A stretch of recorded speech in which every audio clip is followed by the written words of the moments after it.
Crossover Thursday coming up, and Joe Marino of Locked On Bills and I will tell you how each side of this matchup can come out victorious. That and more on today's episode of Locked On Commanders.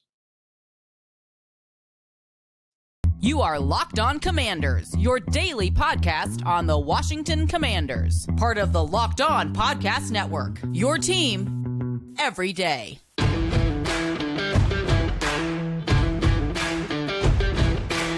Welcome in, Commanders fans, to this Thursday episode of Locked On Commanders, your daily podcast covering the Washington Commanders, part of the Locked On Podcast Network, your team every day. Thanks so much for making Locked On Commanders your first listen of the day every day. And don't forget that you can subscribe for free on YouTube or wherever you get podcasts. At the time of this recording, we are less than 20 subscribers away from 6,000 subscribers on Locked On Commanders. And I cannot thank the more than 5,000 of you that have already subscribed. But if you haven't, if you could help me get over that 6,000 subscription mark before we bring the Buffalo Bills into FedEx on Sunday, another sold-out contest. Looking forward to seeing as many Commanders fans in the stands as possible. I would greatly appreciate it. I also appreciate all the everydayers who come through here on a regular basis to catch the episodes as they drop. And I appreciate my Locked On Commanders insiders who are keeping me company all day long, texting me during press conferences, during practice, after the locker room sessions, all that good stuff. If you want to get in on all that fun and action, go to joinsubtext.com/LockedOnCommanders.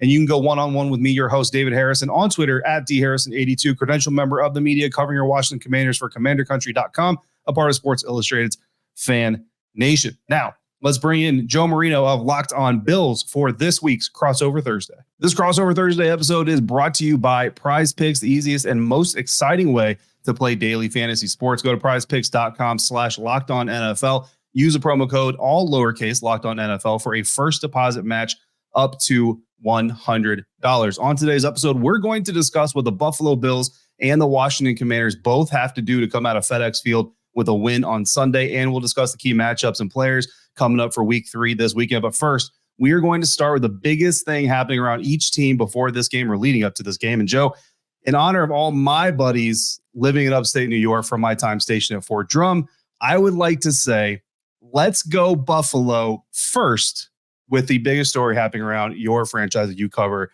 up there in the great state of New York.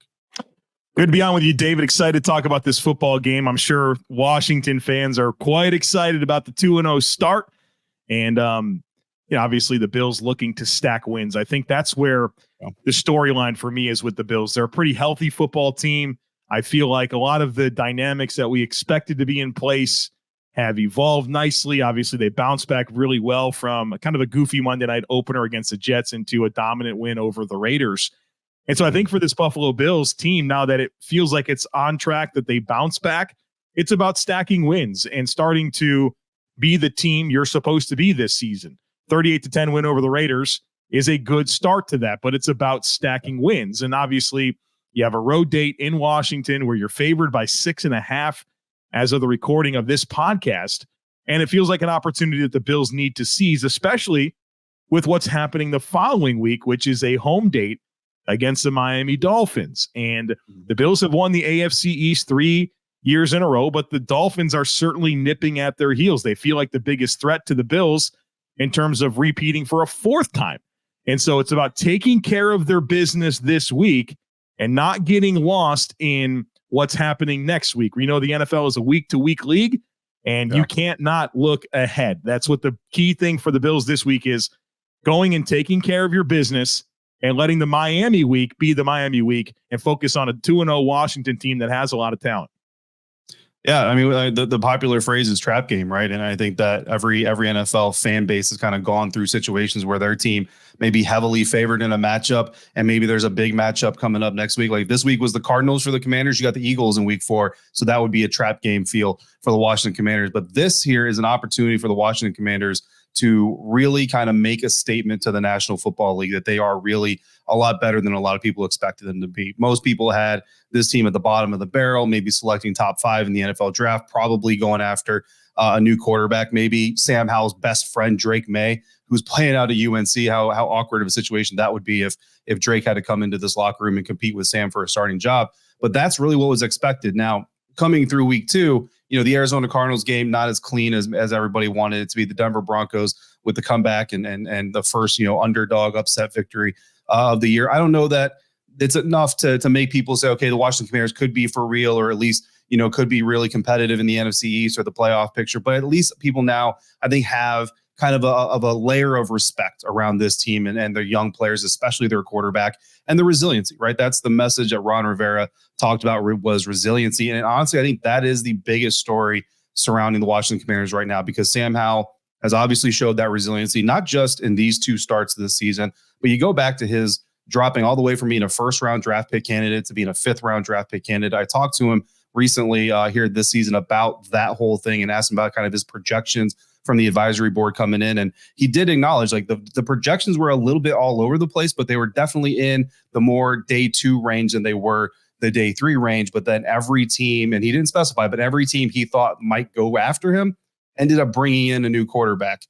Denver Broncos brought in a new quarterback the same year Sam Howell was drafted. I don't know that that's a team that he was talking about, but it could have been. So for him to get a win against that team, if they were, probably felt really good. But then you have, like, on the other side of the ball, a resilient Chase Young, who has been through the ringer, I think, that of every professional player's dreams and nightmares. Defensive Rookie of the Year, followed up by 1.5 sacks through 8.5 games before tearing up his knee, having 2 knee surgeries, a delayed recovery from that, finally getting back healthy at the end of last year, a stinger in the preseason, finally gets healthy from that, and he blows up for a sack and a half in his first game, matching his last healthy season's output in one single game. So a lot of resiliency, Joe.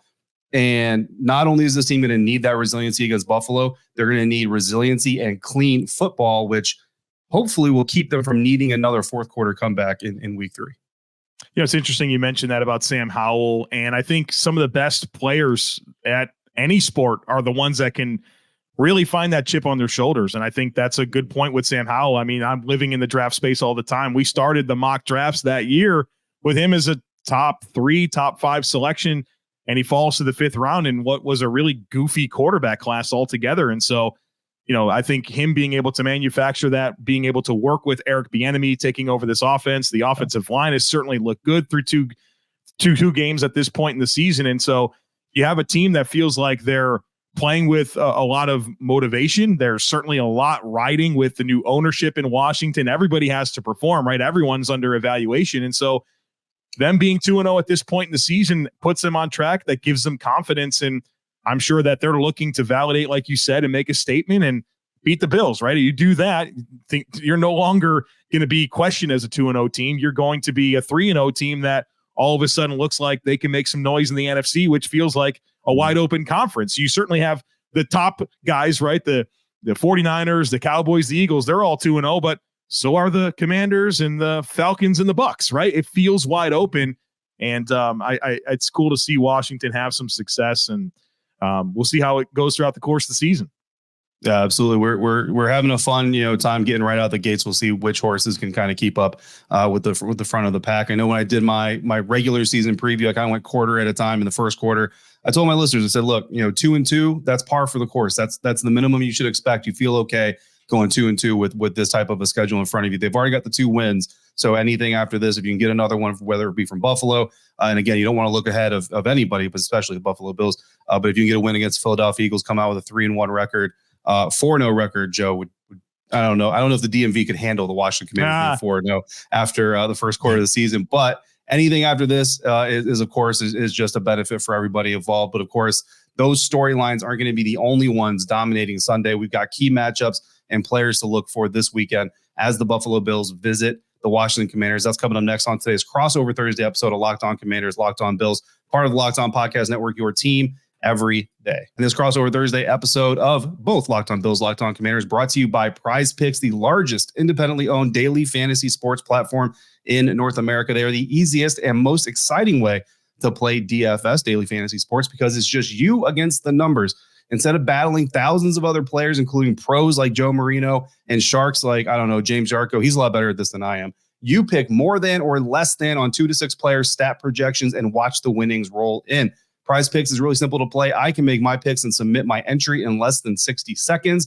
And this week on Prize Picks, I'm doing a little Thursday night triple play of my own. That's my saying, not Prize Picks' saying. But I'm taking 49ers quarterback Brock Purdy for more than 222.5 passing yards. Giants tight end Darren Waller for more than 50.5 yards receiving, and 49ers running back Christian McCaffrey for more than 112.5 yards of total offense in what should be a 49ers win. But it's Thursday night football, so anything can happen. But I'm also keeping my eye on Prize Picks because they got weekly promotions that can lead to big payouts like Taco Tuesday. Each Tuesday, Prize Picks discounts select player projections up to 25% to provide you even more value. And now they even have Apple Pay for quick and easy deposits into your account this football season. Go to prizepicks.com/LockedOnNFL. Use a promo code LockedOnNFL for a first deposit match up to $100. Again, that's prizepicks.com/LockedOnNFL. Promo code LockedOnNFL, all lowercase. Prize Picks, daily fantasy sports made easy. Today's crossover episode is also brought to you by the fact that you should never be caught unprepared, and Jace Medical is here to help you make sure you have 5 life-saving antibiotics on hand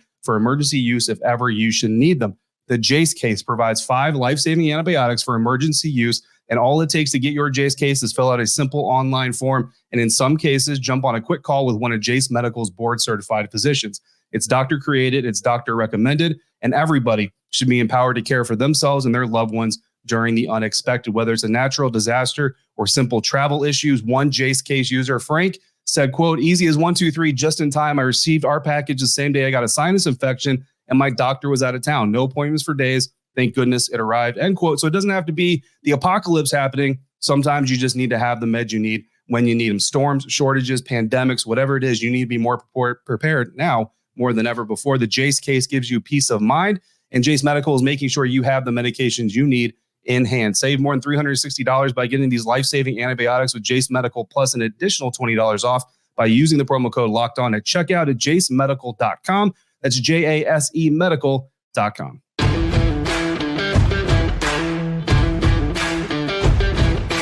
Thanks again for making Locked On Bills and Locked On Commanders your first listen today and every day. Everydayers of both programs. We appreciate you all for joining us here for this crossover Thursday. And Joe, we've got a lot of matchups in this game, but coming from the Buffalo Bills side of things, which matchup to you is the biggest one coming up on Sunday?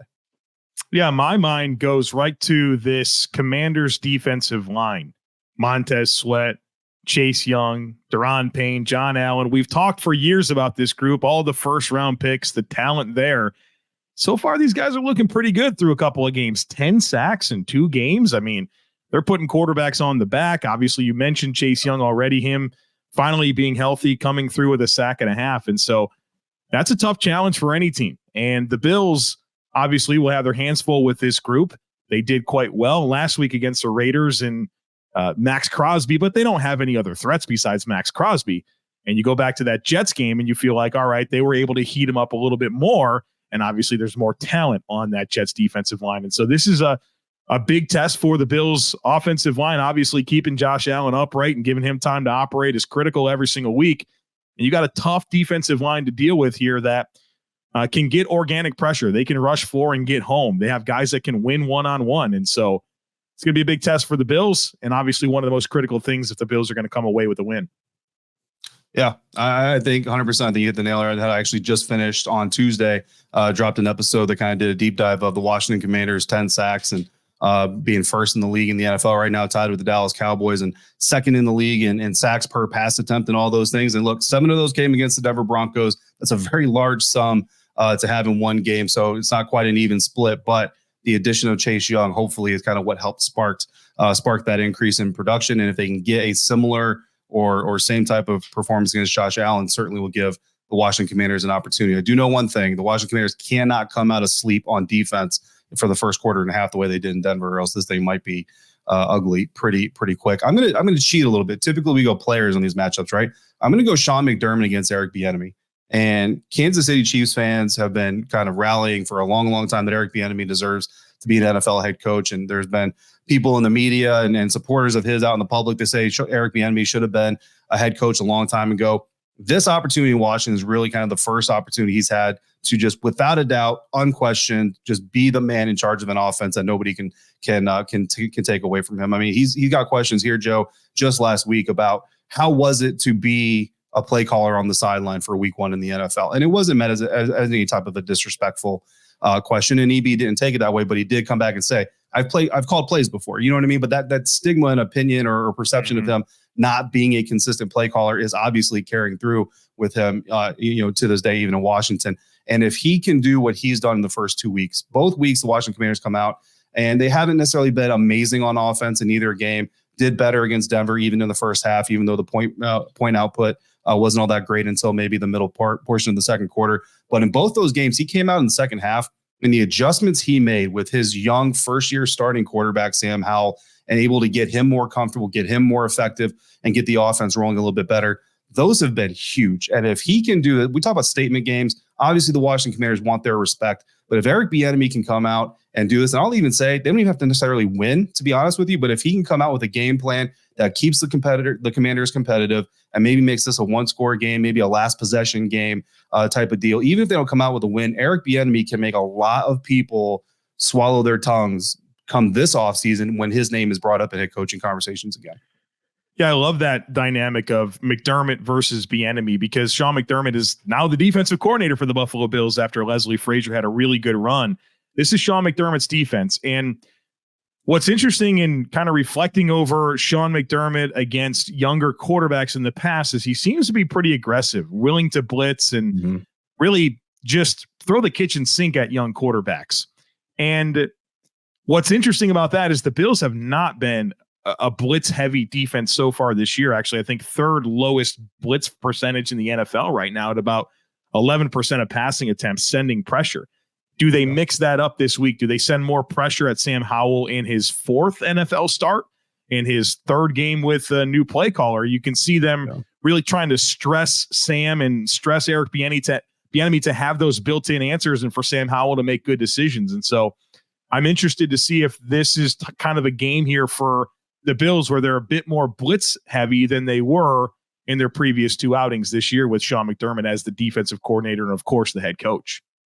Yeah, you know what, Joe? I'm so happy that you said that, because as we're sitting in the press box in Denver in week 2, as the Washington Commanders are orchestrating this comeback victory, I kept telling the media members sitting next to me, I said, why had the Denver Broncos not understood that giving Sam Howell 5 to 8 yards to throw every single first down is a terrible, terrible idea? Because all that ended up doing was giving Sam Howell and the Washington Commanders successful play after successful play on first downs, giving them second and shorts, manageables, third and shorts and manageables. And that's what helped them stay or get back into that game. And I fully question and wonder, is Sean McDermott, because you don't have a lot of tape on Sam Howell, but if you watch Dallas, if you watch Denver specifically, you're going to see two defenses that were okay giving up the dink and dunks, right? Going back to the Bill Walsh days of coaching. And they got bit by it. They got beat by it. And I just look at it, and if I'm a defensive coordinator, which I'm not, but if I'm looking at Sam Howell and what this offense has been able to do, I'm bringing the house out. I'm saying, you know what? I understand that you can find the underneath stuff. I understand that if I give you 3 to 5 seconds, you're going to be able to find a guy open. But what if I give you 2 seconds? What if I give you 1.5 seconds? And that's why the most important player, Joe, because you said it, and now I'm pretty sure it's going to happen. Like, that's pretty much how my brain is going to work here. The most important player in the Commander side of things, left tackle Charles Leno Jr. Charles Leno Jr. is a veteran. He's a leader. He's a great dude in the locker room, great dude on the practice field. But I will tell you that he is about as hot and cold as a left tackle gets outside of Donovan Smith. When he is good, he's probably one of the most consistent tackles in the game. When he is bad, he is leaning forward on all fours on the ground, reaching for the pass rusher as he goes by him. There's not really a whole lot of middle ground with Charles Leno Jr. We saw some bad against the Denver Broncos. 2 of the 4 sacks that Sam Howell ended up having to eat were blamed on Charles Leno Jr., the majority of them at least, if not the entirety of it. That is not something that Charles Leno Jr. can do against his Buffalo Bills defense, if in fact they do what I expect them to do, which is bring a lot more pressure on Sam Howell. Because again, if you watch the Denver tape, you can see sitting back, trying to let him make his own mistakes is not going to work. Another thing that I'm paying close attention to here matchup-wise is Emmanuel Forbes, first-round pick for the Washington Commanders, against probably a lot of Stefon Diggs. And I am not here to talk down on Emmanuel Forbes. I respect the heck out of the player, an absolute dog. Loved watching him at Mississippi State. He's like 166 pounds, but he doesn't know that, right? He comes up and tackles. He's got ball skills. He's a playmaker.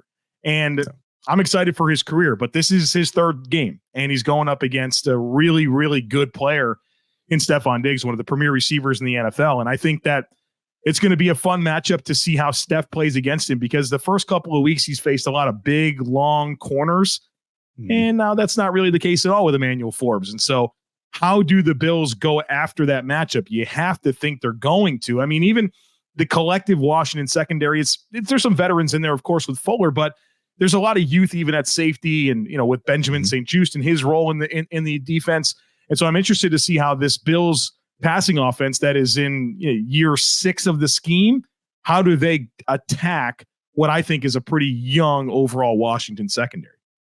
Yeah, absolutely. Emmanuel Forbes is a guy that, he didn't get as many reps in the first week that I think a lot of fans wanted him to get, but Jack Del Rio, defense coordinator, has said a lot of it is going to be matchup based and a lot of it is going to be scheme based. And depending on what the Buffalo Bills bring, will depend on how the Washington Commanders decide to go after. But Emmanuel Forbes is going to be embracing the opportunity to go up against one of the best receivers in the NFL when and if he gets the chance coming up Sunday. And if that goes right, then maybe the Washington Commanders can come out with a big upset win at home, oddly enough. But what has to go right for the Bills to make sure that doesn't happen? We're going to talk about that next on this crossover Thursday of Locked On Commanders, Locked On Bills, part of the Locked On Podcast Network, your team every day. And this crossover Thursday episode is brought to you by Bird Dogs, which Bird Dogs make you look good with their stretch khaki shorts that are designed to fit slimmer through the thigh and leg, giving you a truly sculpted look. Plus, they fit way better than regular shorts that are made of stiff, restricting cotton because Bird Dogs invented cloud knit fabric that looks just like khaki, but it stretches so you get a way slimmer fit without having to sacrifice movement. On top of all the comfort, Bird Dogs also uses anti-stink sweat wicking fabric, which, guys, some of us all have to admit, and we know you need that sucker, right? That keeps you cool and dry all day long and smelling fresh where you need it the most. Bottom line is Bird Dogs are functional for any occasion. Whether you're hailing some Commanders or smashing through tables, Bird Dogs are going to make sure that you're comfortable and looking good doing it. Go to birddogs.com/LockedOnNFL or enter the promo code LockedOnNFL at checkout to get a free Bird Dogs water bottle with your order. That's birddogs.com/LockedOnNFL for a free water bottle at checkout. You'll take that with you everywhere you go, and you're not going to want to take your Bird Dogs off. We promise.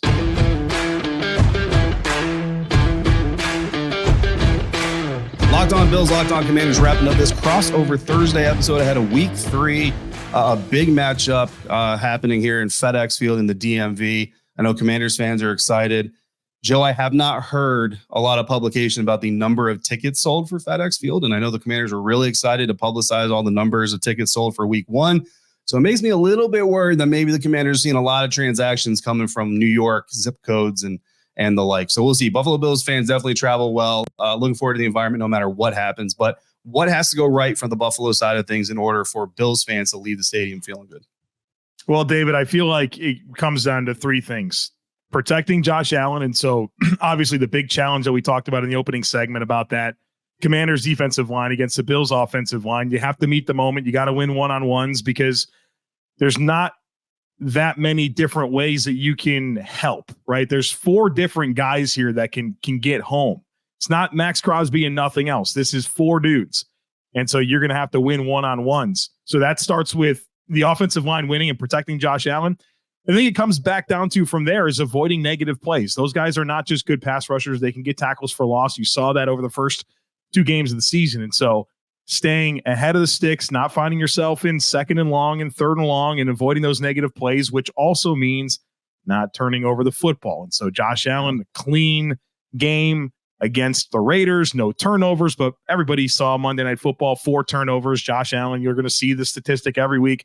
Most turnovers in the NFL since whatever it was, 2018. Also the most touchdowns. Nobody wants to talk about that, but it's part of the deal. It comes down to taking care of your pass protection, avoiding the negative plays, and of course, not giving the Washington Commanders the ball and taking care of it. Yeah, absolutely. And for the Washington Commanders side of things, we're going back to that resiliency, right? If you're a resilient person, that means you like to hang in when times get tough. Well, if you're going to be a resilient team, that means you got to hang in and not allow one play drives to end up with 60-yard touchdown passes. And that's what the Washington Commanders have to do against this Buffalo Bills team, is limit the explosives for the offense. That obviously means you can't let Stefon Diggs get big chunk yards. You can't let, Dawson Knox, any of these guys, Josh Allen, break off a 20-yard run. You can't let any of those things happen. In the first half against the Denver Broncos, they allowed 5 explosive offensive plays for the Broncos offense, if I remember correctly. In the second half, outside the Hail Mary, which was ugly by itself, they only allowed 1. And that, again, was huge in that comeback effort. On the offensive side of things, right, what are explosive defensive plays? Big sacks, strip sacks, interceptions. You cannot turn the ball over. You cannot let the Buffalo Bills defense feel comfortable in your house. You got to keep them on their toes as best as you can. And if you do those things, you hang in this fight, again, the spread is what the spread is. But if you do all those things, then at the end of the day, in the fourth quarter, you should have an opportunity to come up with a big upset win. And, look, as measuring stick games go early on in the season, this is one of those matchups, Joe. I kind of wish they were both in the same conference because you would love to maybe see these two meet up again. If both make the playoffs, the Bills should, the Commanders might. You'd love to see these two in the postseason again, see what the differences are from week 3 to week 19, 20, whatever it is at the time they would face off. Obviously, that's not going to happen unless we see each other mid-February. But for week 3 in September, 6.5-point favorites for the Buffalo Bills. Joe, I don't know if you have a specific score yet, but do you have them covering the spread? Or do you have them just winning the game? Well, you didn't even give me an option where the Bills would lose the game. I think you're assuming that I'm going to pick the Bills to win it. You're correct about that. I do think that the Bills go into Washington and win this game. I think they've done a good job throughout the years of kind of their glow up as a top team and not looking ahead, right? They're very much week to week. They focus on their opponent. They respect their opponent. Josh Allen, I don't know if I believe him, but when he was doing Kyle Brandt's basement last year, he was always like, I don't know who we play next. Like, okay, buddy, you probably do, but they certainly do embrace that. And I think that they're not going to overlook Washington. Obviously, there's the relationship between Sean McDermott and Ron Rivera that, of course, is something, storyline in this game. But it's going to be an interesting football game. You mentioned some of the explosive plays they gave up in the first half against Denver. The Bills didn't necessarily have the explosive plays against the Raiders. Only one pass that was targeted more than 20 yards down the field. They were able to kind of stay patient and embrace that style of football. Will they do that against Washington? Will Josh Allen go out there and want to put the ball down the field? It's going to be an interesting opportunity to see what this football team looks like against Washington, because I think it presents just a really different matchup on both sides of the football than what we've seen in the first couple of weeks of the season. But I do think the Bills go into Washington, get a win. I have it at 27-17. I think they cover.